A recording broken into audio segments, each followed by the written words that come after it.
You're listening to Cards to the Moon, a podcast about trading cards from both a collector and investor perspective. We hope you'll stick around for the ride as we take a deep dive into the state of the hobby, share some hot takes, hopefully some useful advice, and fun stories along the way. Hey guys, welcome back to Cards to the Moon. This is episode 258, and my name is Clark from 5cardguys.com and 5cardguys on Instagram and on YouTube. Co-hosting with me, as usual, is Hyung of Integrity Sports Cards. This week, John's away, but he should be back with us next week. All right, off the top, in last week's episode, John and I talked about the John Elway baseball card. Yes, not his football card, but his baseball card that was put into this year's Bowman Draft release. And that's because he was drafted by the Yankees. I'm sure not a lot of people knew about that, but obviously John Elway, he decided to become a quarterback instead for the Denver Broncos, winning 2 Super Bowls there. And just played episode 256, I believe it was, and you can hear what we thought, John and I, about this Elway chase card, whether it's too gimmicky or if we thought it was fun and cool. But today, I want to talk about the prospect and rookie hits out of this set, and we saved this discussion for you, Hyung, since you know a lot more about baseball prospects than either John or myself. So off the top of your head, Hyung, who are the guys on the checklist you'd be happy to hit from 2024 Bowman Draft? So obviously Bowman Draft is a big launch for the Bowman brand. There's three main launches: Bowman, Bowman Chrome, and then Bowman Draft. So everybody gets excited this time because it's all the drafted prospects that are up and coming. And this is something to note. A lot of people don't understand, I guess, the business side of NCAA sports, but over the last couple of years, they've changed the rule in terms of this thing called the transfer portal. So this is where Paul Skeens kind of transferred to LSU, and he's able to now, out of high school, maybe he wasn't the guy, but then as he developed, he's able to transfer. And that changes a lot of things, because usually without the transfer portal, you'd have to sit out a year and then basically lose eligibility. This new transfer portal now totally changes it, because what happens is college guys can play a year, let's just say at LSU, and then they could transfer to Houston the next year, right? Without sitting out a year. And why that matters is you have an influx of stud baseball players in college that aren't even playing, because there's only a roster of, there's only so many schools, there's only so many players that play. So a lot of these college guys transfer schools and end up becoming dudes, right? That can actually play for other schools. Right. And why that matters is the recruiting process for high school kids now. If you're a college coach and you could get a 21-year-old from Vanderbilt that didn't play last year, but he's had 2 years of experience, as opposed to that 18-year-old guy whose knees are knocking because he's so nervous, right? Who are you going to pick? You're going to most likely pick the college transfer. And that's what's been happening. Right. So with saying all this, I think in general, one, high school draft pick changes, right? Because now the odds of you starting as a high school freshman is very, very low. Right. Right? So now you're picking out the best guys in high school that are going to pro ball. So those are your, high schoolers that are first rounders. And then you have a boatload of college guys now that are just studs, because they have to perform. Right? And high school guys, you really don't know, because you're going based off of athleticism, raw tools. We'll see how they perform against like higher competition. Yeah. Right. So with that said, that dynamic has changed, meaning I feel like even Bowman Draft is getting stronger and stronger. Right. Because now you're getting a lot more dudes that are producing at the college level, because the rules are changing, and even the NIL with, being able to make money now. So the whole landscape is changing. And I think Bowman Draft is going to get stronger and stronger. Right. So you'll have lesser high school kids, more polished college guys, which you start seeing now. So with that said, there's not a lot of high school guys that you're chasing anymore, at least in Bowman Draft, right? But then a lot of guys are a lot older now, right? Whereas Bowman 2025 international signings, they're signing at 16, 17 years old.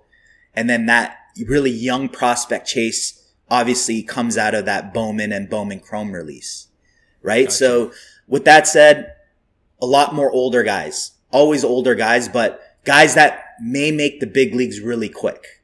Right. When you say older guys, early 20s. Early 20s, yeah. That would be considered older guys because we're so used to prospecting, and then it's this high school guys that don't even have at-bats that are selling higher than, major league stars. Hobby right? logic. Right? Hobby logic. But like I said, prospecting, it goes on a different scale because the selling period and buying period are way more volatile because there's action within that, right? So you can't use the hobby logic of generic Mookie Betts is worth this much. Why is this guy worth this much? It's like, there's different volatility within that time frame that allows it to be volatile, right? So with that said, there's a couple big chases, I think, that everybody are after. I think Jack Caglione is kind of like the big chase, right? Because of the news with Shohei Ohtani, two-way players, can they exist?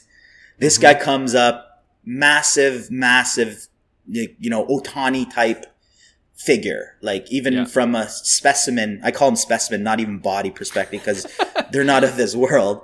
You have these guys that are hitting 30 plus home runs in college and they throw 100 miles an hour.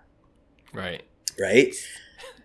Robots. Yeah. So that becomes a massive chase in itself. And I would say the top two prospects coming out of that product are Jack Caglione and Travis Bazzana, which is he's interesting because he's a guy that just absolutely rakes, and he's an Australian, first time ever an Australian gets picked first overall for the Cleveland Guardians. So I think there's a massive chase on that side too because there was so much hype. But again, these guys are all college guys. These guys aren't high school guys that have raw tools only and it's like a coin flip. These guys are guys that could potentially make the big league level in the next year or two, right? So you have, a pretty strong, I would say in general, release in Bowman Draft. But then again, with prospecting, the risks. I believe it's a sell now product. So there's this hype of chase, and then it's like everybody wants it, so they're buying, and then it's like now it's dependent on how well they do at that upper tier minor league level. Right. But yeah, I mean, there's a few names I'll pass on. Nick Kurtz, massive first baseman on the Oakland Athletics, or Las Vegas, we would say now, but like these guys are hitting 30 plus home runs in college. You never had that before, right? So these guys are like 6'4", 6'5", just absolutely units that, have 40 home run, 30, 40 home run potential, in the big leagues. So, Braden Montgomery is an interesting guy. I really like Braden Montgomery, 5-tool type player, another college guy out of Texas A&M. He's one of my favorites in terms of cause I'm always looking for the next Acuna. The next 5-tool Jackson Chourio. So you have a lot of guys like Nick Kurtz, that, just power guys, Donkey, Pete Alonso type guys. But then my whole thing is who's the 5-tool player. So Braden Montgomery is a very interesting, pick. He was 12th overall for the Red Sox. You have a guy, Connor Griffin, for the Pirates. Now he's a high school guy. So if you're into high school, more, kind of like younger guys that you're like, okay, who's the next Mike Trout type of guy where you want to sit on him a bit longer, follow his minor league career. I think, Connor Griffin for the Pirates, he's a shortstop, outfielder. I think he could play shortstop. He's going to hit. You have Bryce Rayner of the Tigers, 11th pick overall, another high school guys. But other than that, it's all college guys. It's all college guys that's interesting. Kind of like are performance based, right? So, and then lastly, there's two big names that were left off Bowman Draft to note. Okay. So, one is Charlie Condon. He was the 4th pick overall for the Rockies. This guy was a walk-on at Georgia. He ends up hitting like 35, 40 home runs or whatever it is, and just becomes an absolute superstar and becomes the 4th pick. This guy signed with Colorado. Yeah. So this guy might hit like 50, 60 home runs if he pans out in Colorado at Coors Field just because of the atmosphere. So it's like guys like that were left out of Bowman Draft because I believe the class was strong enough where they created the chase, and then with international signings in 2025 Bowman, you'll have guys like Charlie Condon and JJ Weatherholt for the Cardinals who are very, very good players. Like we're talking, these guys are going to be very interesting to watch in terms of they could make a major league impact within the next year, 2 years. Right. So you have a lot of those players I find within this class. Nice. Yeah. I appreciate all that background. I didn't know anything about, just the makeup of this set because of how what you were talking about in terms of the transfer portal. So that's very useful to know. And, if you look at the box, obviously Caglione and Bazzana are the cover guys. So those are the obvious chases. But the other question I wanted to ask, kind of a follow-up is, everyone's talking about this in the hobby. More specifically, it's about the current price point, right? I just looked it up on David Adams. The jumbo box is going for $550 US, which is about 800 Canadian. And it's kind of crazy if you think about it because, man, we're creeping up to the $1,000 per box. It's nuts. So what do you think about the price point? Based on, especially on what you just mentioned, that they're more college guys. So there's still a lot of volatility, don't get me wrong, in terms of prospecting, but maybe not as much as it was before when there are a lot more high school guys and you're just kind of guessing and hoping to hit the jackpot. What do you think? I could see that, but here's the thing. At the end of the day, if we strip out everything and just go back to the bare bones of economics, the price is dictated on supply demand. So meaning if somebody's chasing Jack Caglione and hits a red, and that thing sells for $7,000 or $10,000, that's going to directly reflect everything in terms of the chase, right? Because people are calculating the ROI saying, well, if I do hit it, it's worth it, right?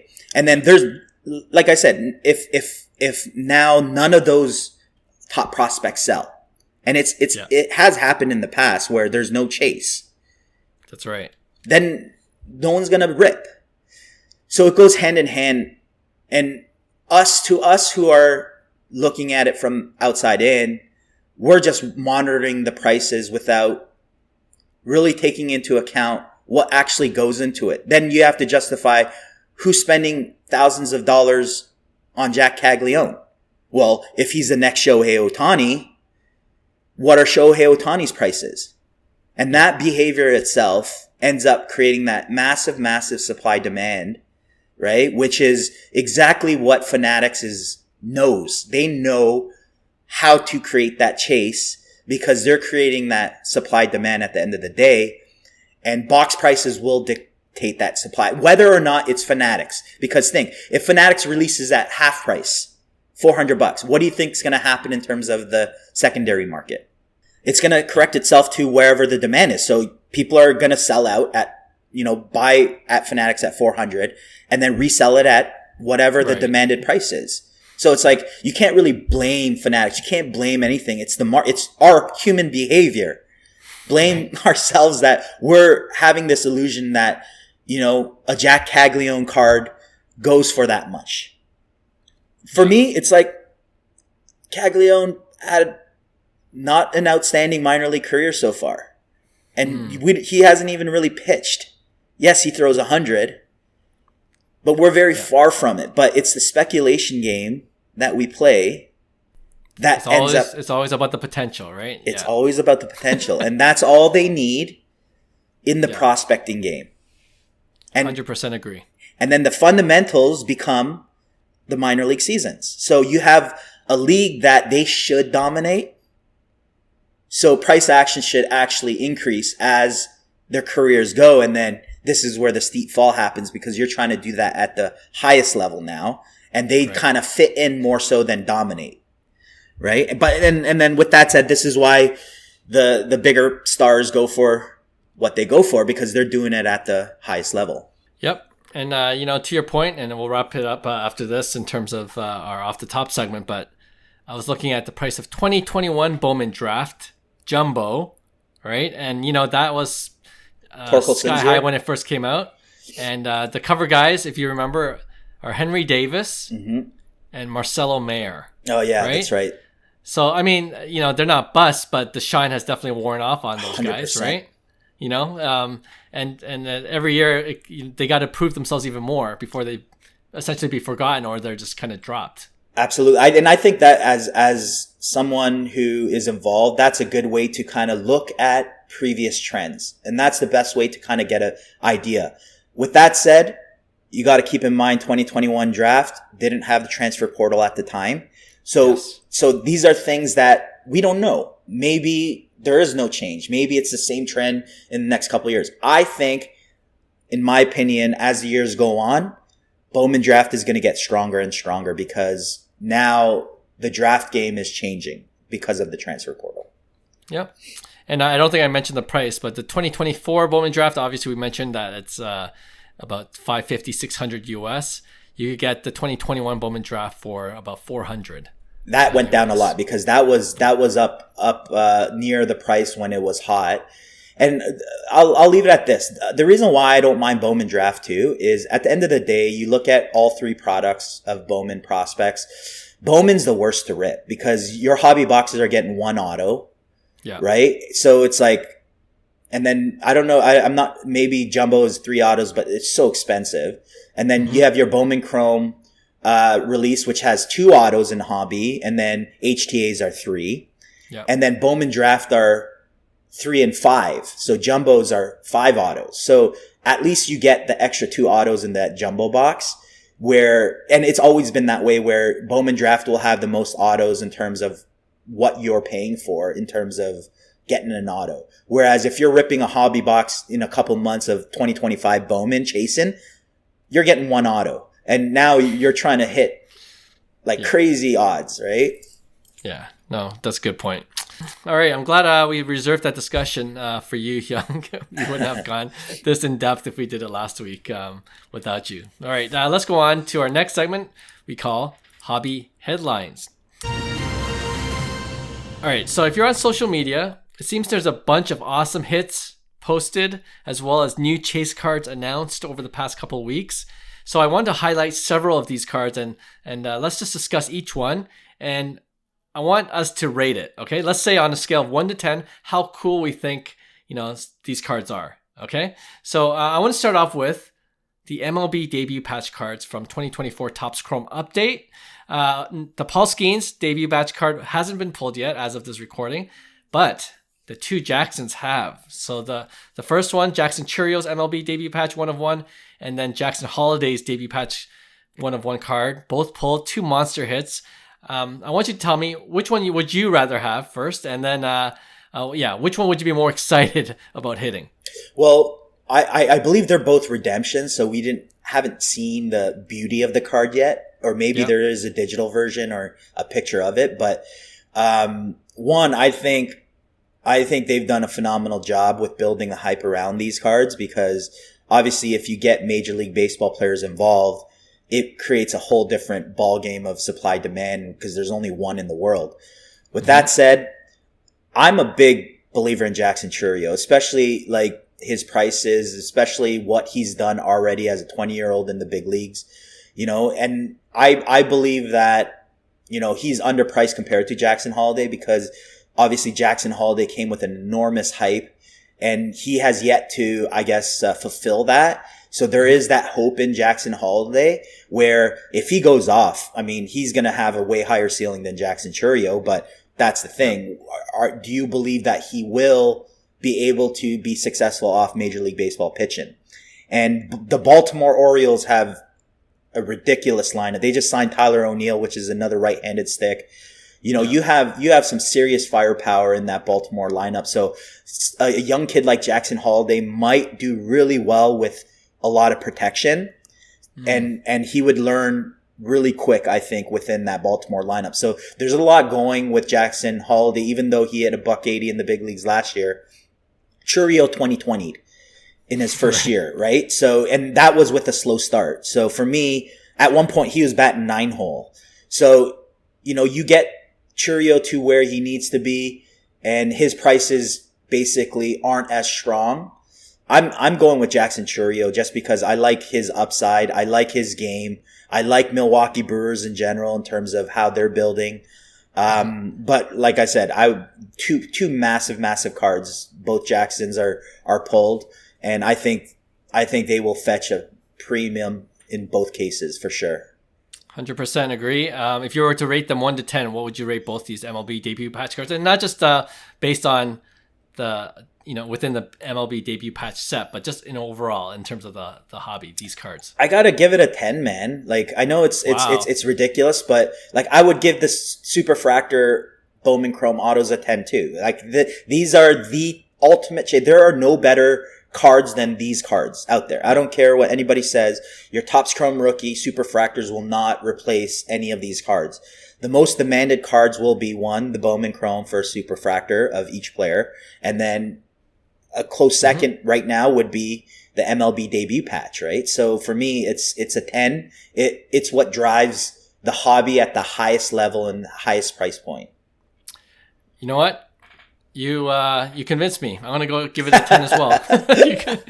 for that reason, that it's a pure baseball card collector can appreciate this, and it's not one of those gimmicky chases that we hear so often these days. Right. Which I don't mind. Like the John Elway card. We talked about that before, but I did a Photoshop picture of Ohtani's MLB debut patch 1 of 1, whether if that existed. Massive. Yeah, I think that would be way bigger than the 100%. Superfractor Bowman Chrome. All right. So as these cards, if Holliday becomes the player he does, Chourio becomes the player he does, this debut patch is going to be massive for any hardcore baseball card collector that likes to have their rookie cards, right? And I think it's going to age really well. I think the debut patch hasn't really reached its potential because I think over a time period where superstars form and then new record sales emerge, I think this is where we'll see, I guess, the potential of the MLB debut patches. Right now, it's a young market, so you don't really see these superstars other than, I guess, Paul Skeens would be the biggest chase so far that we've seen. Yeah. Right? So as they age, right, it's like fine wine, man. It's gonna be more sought after. Like you said, if there was an Ohtani version, how big of a chase would that be? But at the same time, is like, would you, if it's manufactured at a future date, does that give the same allure as that Bowman Chrome Superfractor that was done in 2018? Yeah. So for me, Ohtani still, that Bowman Chrome Superfractor is like an untouchable card because of the history already. Yeah, I mean, when I made that reel, it was an alternate reality scenario if that existed in 2018 when he debuted absolutely. in MLB. Yeah, right? yeah, absolutely. So, but no, I agree with you, and I won't get deeper into this, but like even the MLB debut patch of, guys like Davis Schneider, Toronto local guys, or, guys that aren't as big and obviously overshadowed by these bigger chases. For sure. They're for, $2,000. I know that's a lot of money, but compared to what Jackson Chourio and Jackson Holliday will fetch, if you just pay $2,000, you love this player, and he becomes a really good player, that's going to be the card, the best card that you can have of that player. Right. So there's plays in that spectrum as well, because there's a lot of those cards out there. I believe if Fanatics was smart, what they would do is they would start getting more players involved so that there's utility involved in that as well.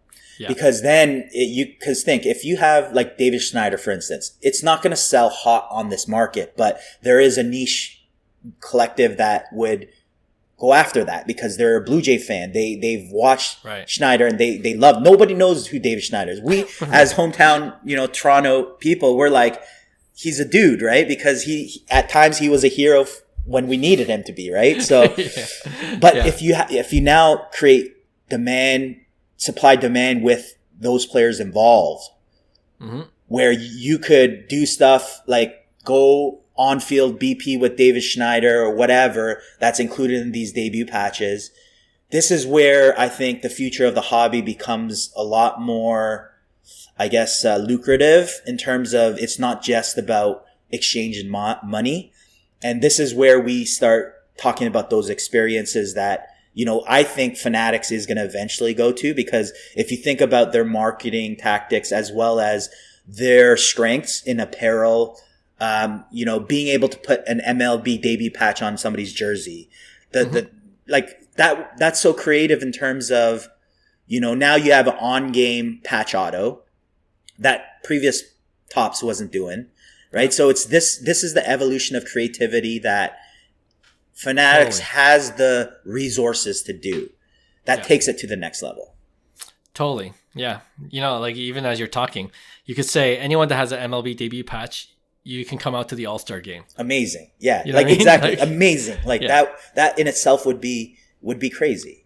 Yeah. Yeah, for sure. I like that. There you go. Free idea for you, Topps. Fanatics. All right. I'm going to shift away from the MLB debut patch. And this card was announced. It hasn't been pulled, but it will be in the 2024 Topps definitive set. I'm talking about the Shohei Ohtani dual autograph card, and not dual auto in the terms of two different players. Dual auto in the sense that one is Ohtani's English auto and the other is Ohtani's Kanji auto. 1 of 1. How are you rating this card? What do you think? Honestly, Topps keeps on doing it. They find a way to keep that demand. You think, another Ohtani card, another chase after the hype. But it's super cool. It's like, I want that card, not gonna lie. I wouldn't complain. That's another chase, right? That becomes a chase for that set, where definitive, I would probably pass in the past. Yeah. Right? Right. So it's like, I think it's super cool. I would give it, a 9, because for me, it's like, that's upper tier stuff. This is stuff that's never been done. So for me, it's like, I guarantee you right now, the kanji market auto for Ohtani is insane.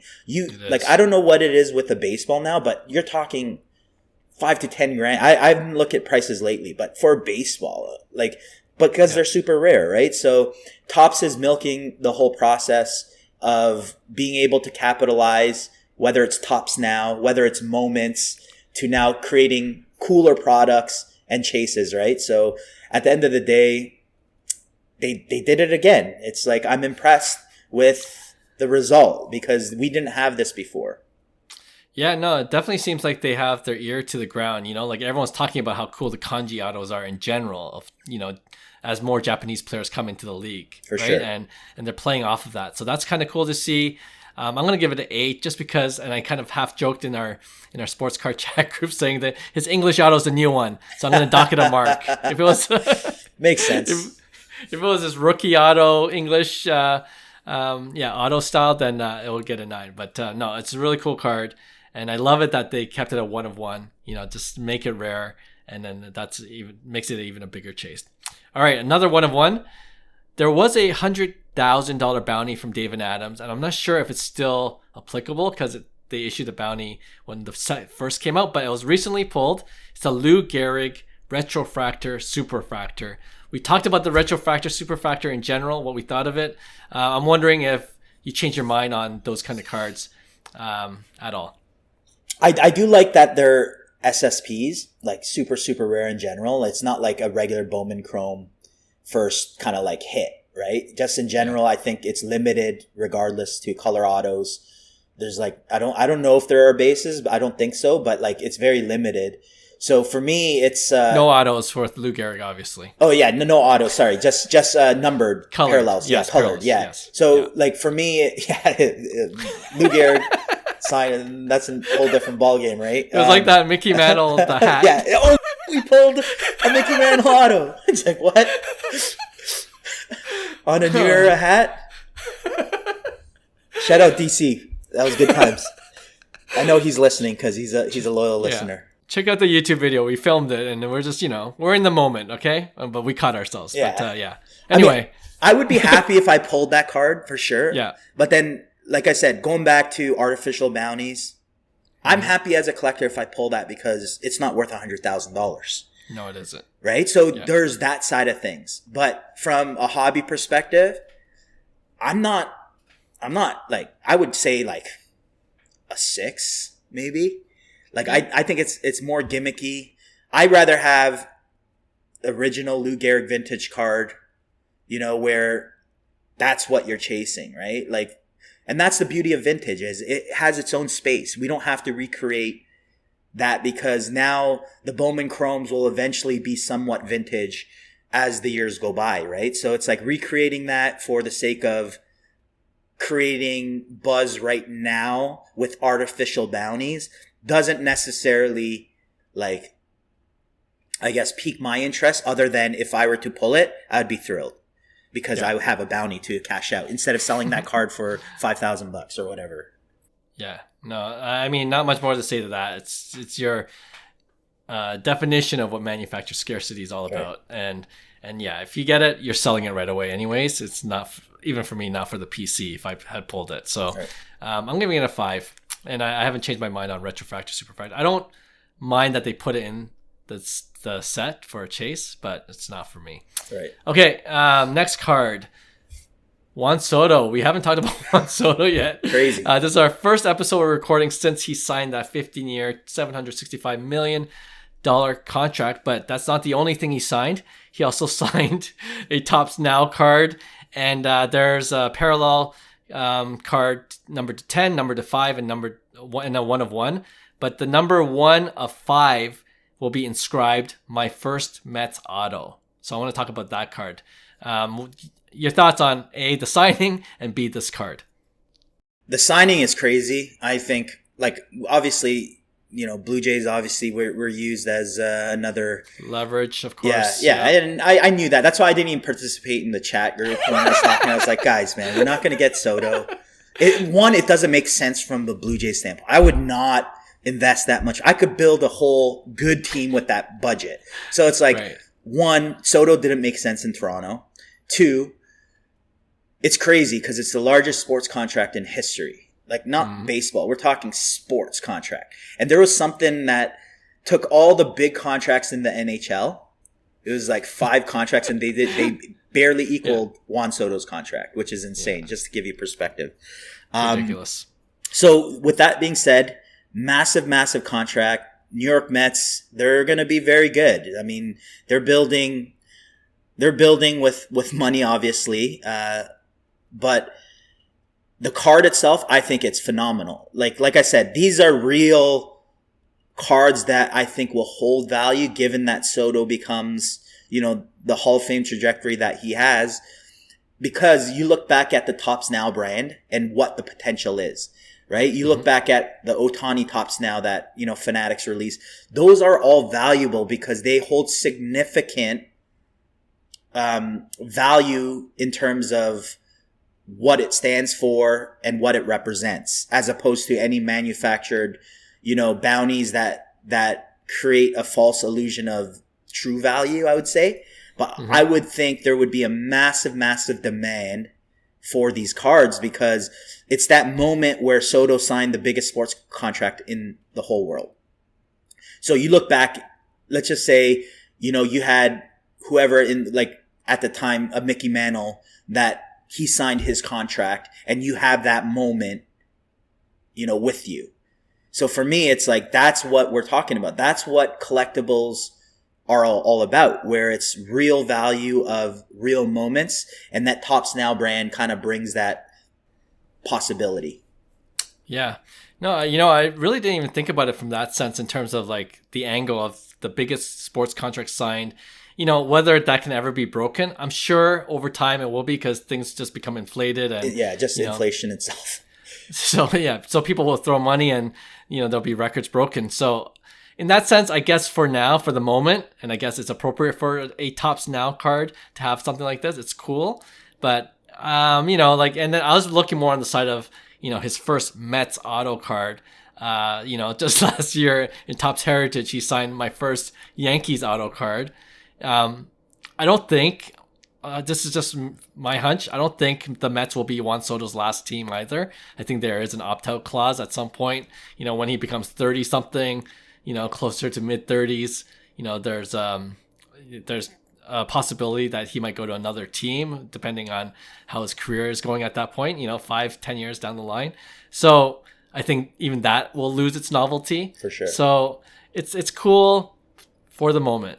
But, Yeah. if I'm looking at it for a long term, it's just a basic 6, 7 for me. I don't see value necessarily. Like I did see value in his New York Yankees uniform because if he was a long-term Yankee and, Right. He established to be an all-time great of a Yankee, then that first auto card becomes, like very, very valuable. Like I really like that red ink. But now that he's with the Mets, that red ink New York Yankees kind of is like, okay, does anybody want even Juan Soto San Diego cards? Do we remember that San Diego had Juan Soto?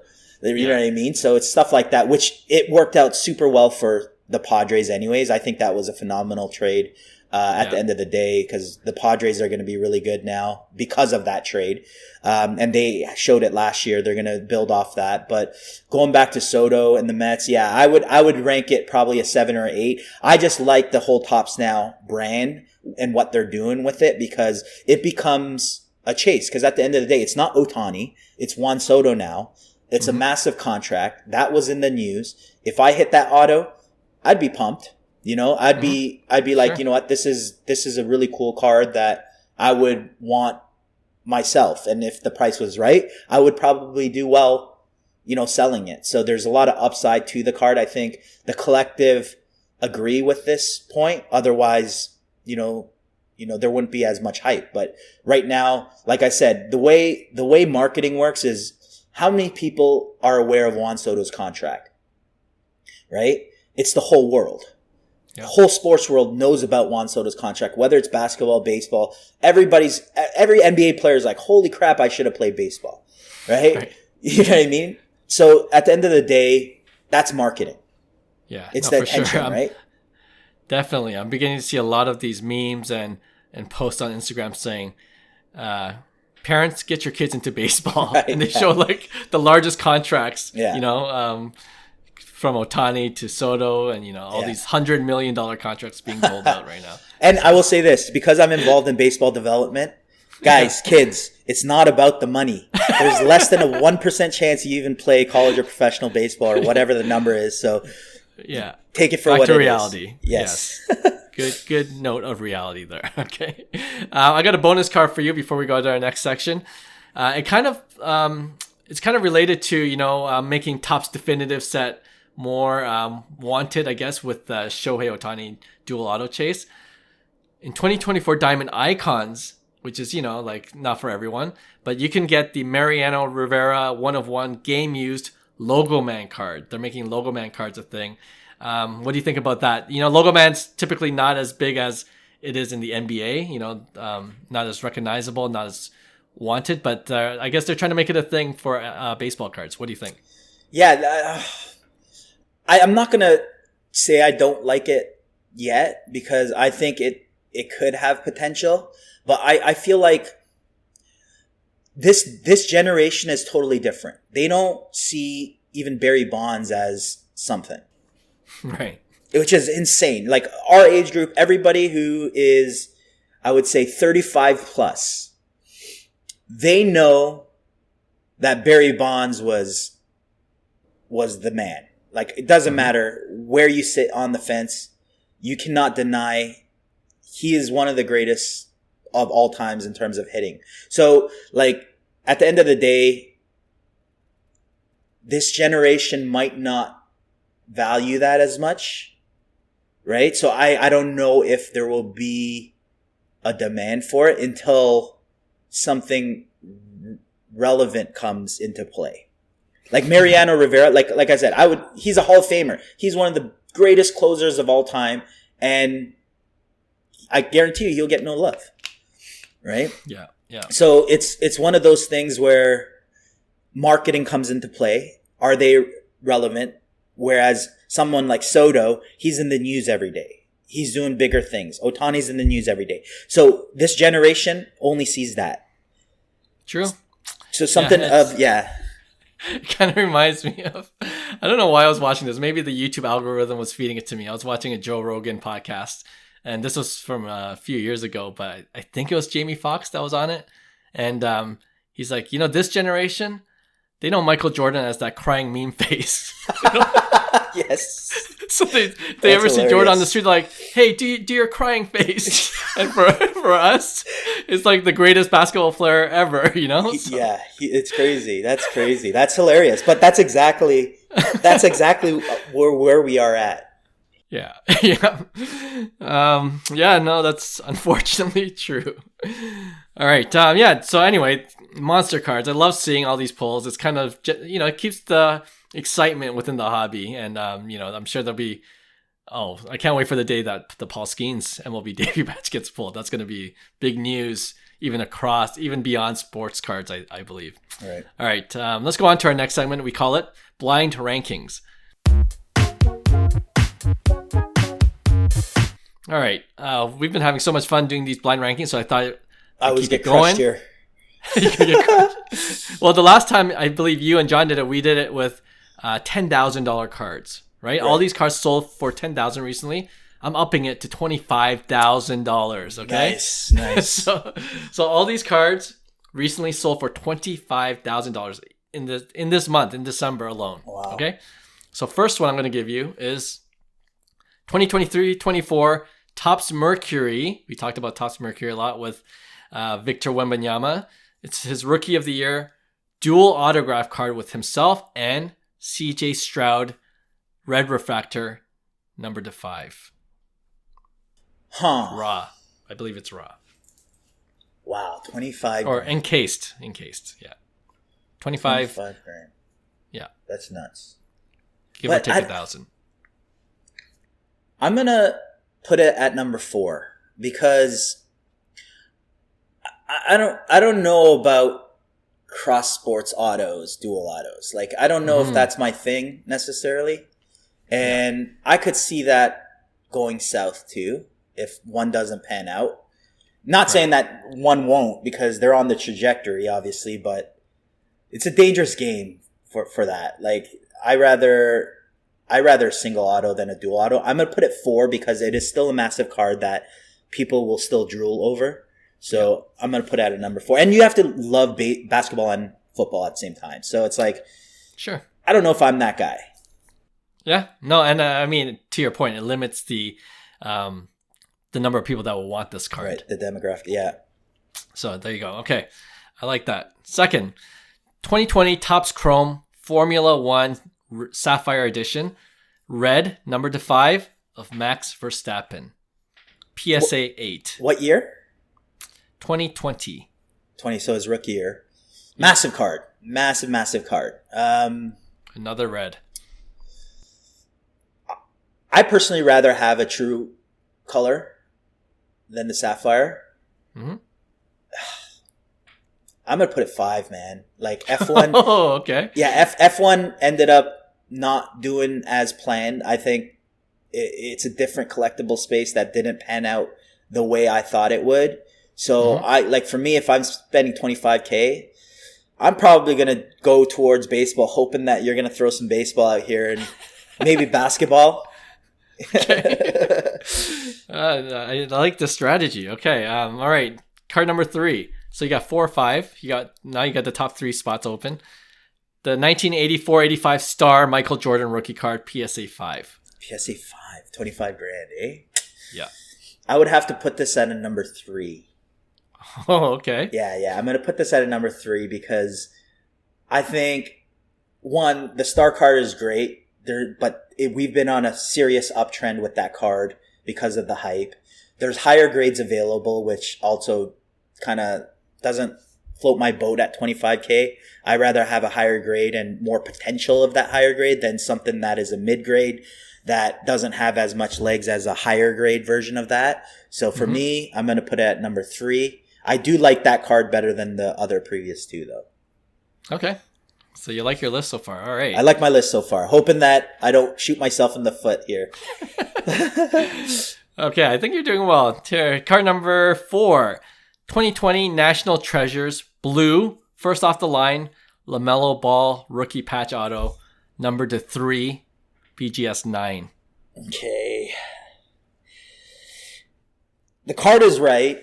I don't know if I'm a huge LaMelo fan, but I know that it still has value. So I got to put it number 2, just because of. Oh wow! Okay. I'm hoping that the next one is a massive card here, with bigger potential.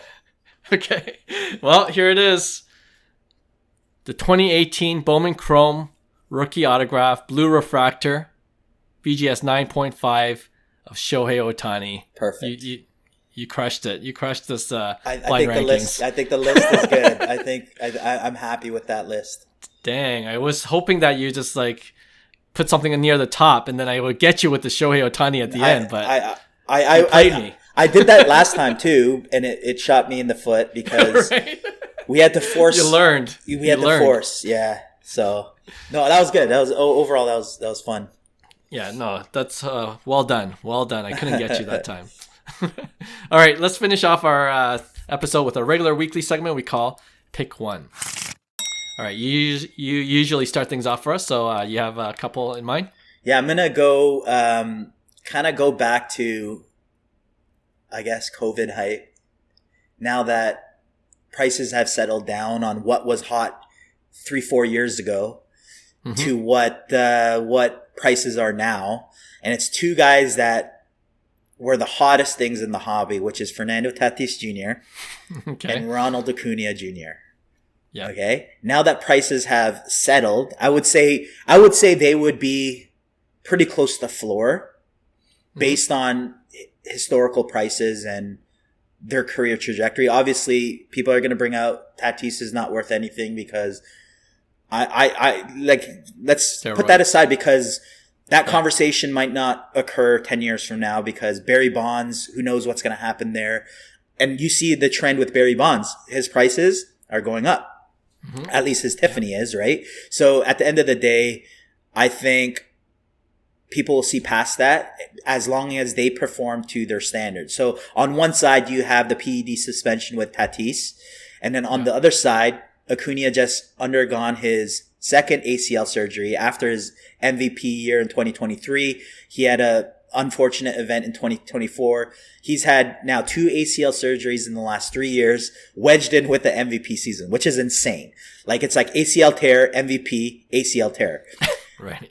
Like that's insane. And for me, I always believed in Acuna's talent just because this is what a 5-tool talent actually pans out to be. This is why in baseball we call it a 5-tool talent, because if he hits his potential, you have a 40-70 season, which is ridiculous, right? So I'm gonna pair up Acuna's Bowman Chrome.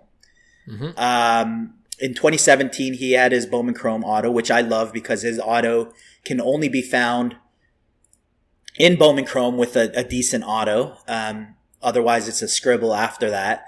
So in 2017, his purple auto number to 250, a BGS 9.5, which was a min gem, just to note, sold for on December 10th, $1,526 on bids.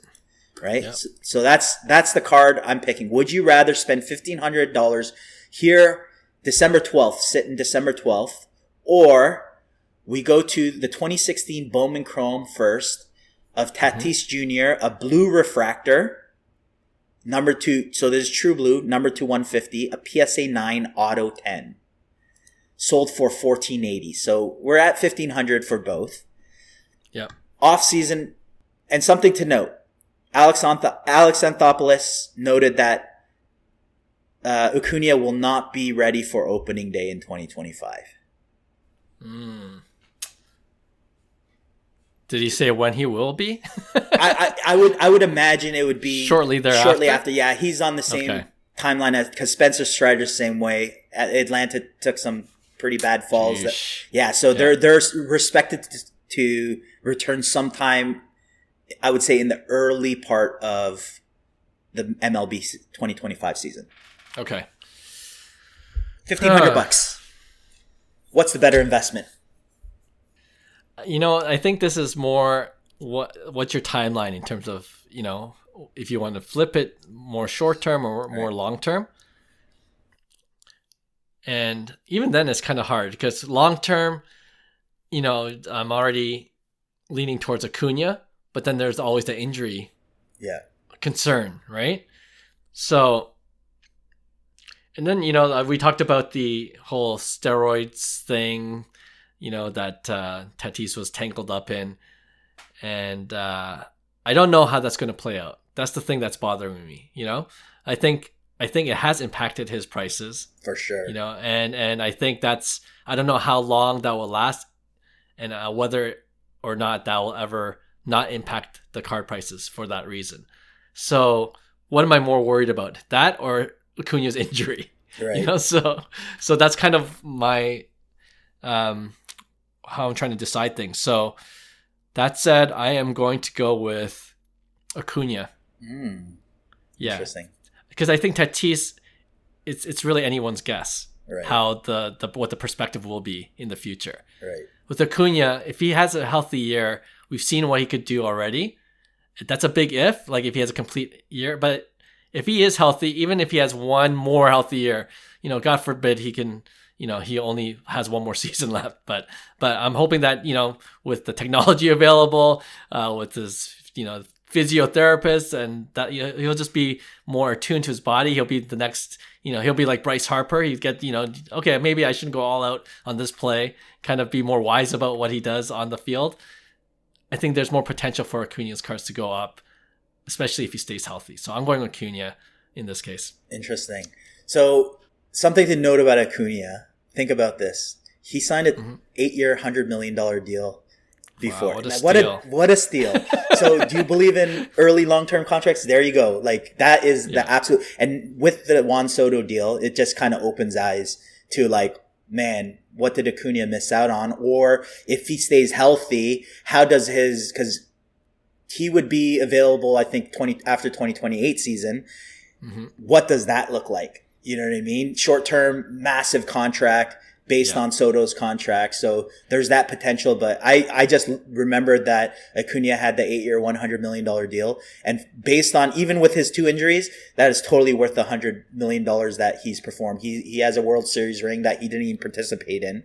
And he has an MVP season. So it's crazy what Acuna has done. I'm hoping that he's going to, be healthy. I'm a huge Acuna fan. But I also blew out my knee, and it totally changed my career in baseball. So I know what it's like to come back. Obviously, he's a lot more athletic than I was.